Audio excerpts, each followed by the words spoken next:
do you make of this appeal, or should I say the reluctance of people to come forward? I mean, he even made a direct appeal to municipal officials and government department officials.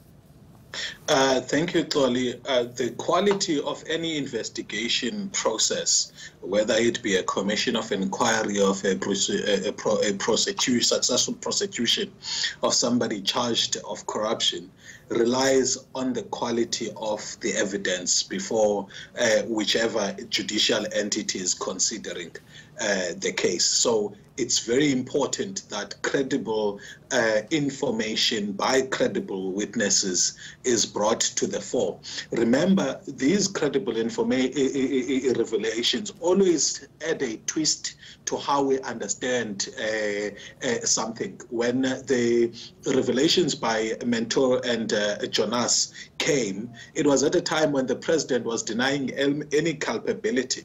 And when they came, it helped at least bring in some possible explanations to the abrupt Nenegate and as well as other things. So evidence that is brought sometimes has a way to twist what direction an investigation process goes.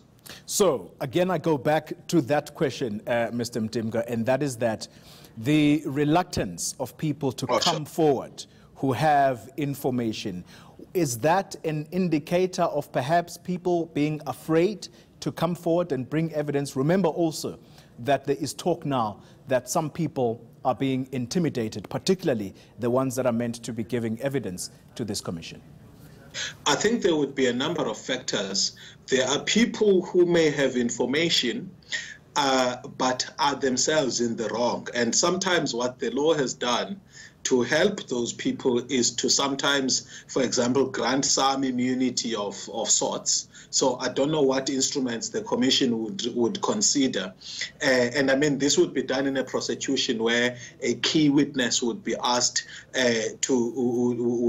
become a state witness, and some bargain would be achieved between them. So that instrument may need to be used in this instance. But with respect to general members of the public, be they civil servants or municipal officials, who may not be coming forward, it would be very clear those people who are still in the public service would fear for their jobs, because remember that the proximity between political offices and the civil service is very close, to the extent that it's very easy to dig up dirt or cook up false accusations against a public official, and that official be dealt with. Also, we must remember that in the rest of the public service, while there's been changes at political level within the ANC, there may be people who are implicated who still have some powerful positions, and those people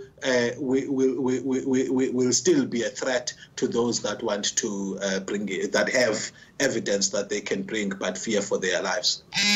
The element of fear here, Mr. Mtimka, I want to sort of focus on that for a little bit.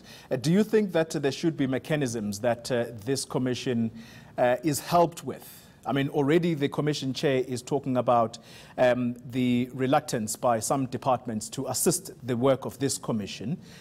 Do you think that there should be some kind of protection for people who are going to come forward and give evidence? Isn't that a credible way of perhaps assessing why people are reluctant to come forward?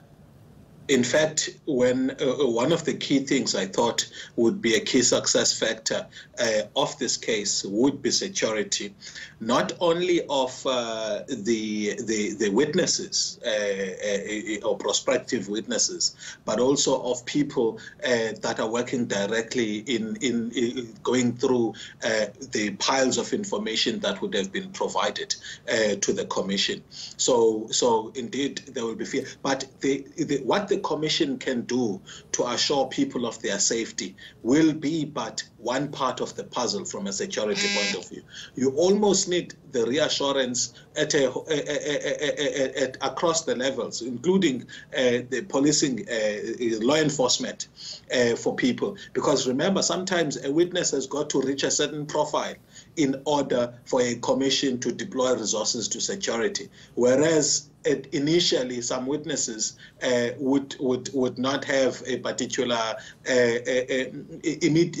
would not lend themselves or would not meet a scope of what's defined to be somebody who must be given security right from the start. So and by that time that the commission makes its decision to provide security on a person, an ordinary person, it would be let's say ordinary civil servant, it would be too late. So there has to be a comprehensive approach to providing security, but also the general culture in South Africa in terms of how we treat whistleblowers does need to change.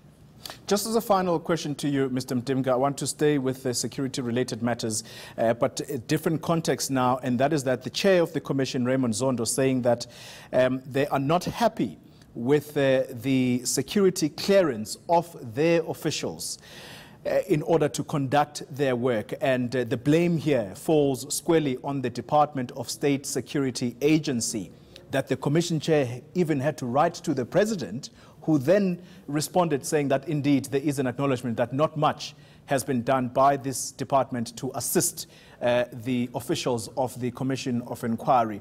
This department, Mr. Mtimka, has been problematic over the years. This is the same department that has been seen to have been a part and parcel of aiding and abetting the issues that have to do with either, people's phones being tapped. This has to do with the intelligence network, which has been said in the past to have assisted in President Jacob Zuma's nefarious dealings. Yeah, so this is one aspect of the state that needs bold and courageous leadership from President Ramaphosa and the new administration. They need to bring the security apparatus in its entirety to its level, where it is subject to the will of the people, subject to its mandate from a governance point of view. Otherwise, if they fail to clamp down on tendencies within the security establishment that want to become law unto themselves, they would have failed completely, even in creating what the ideal state that they want to create.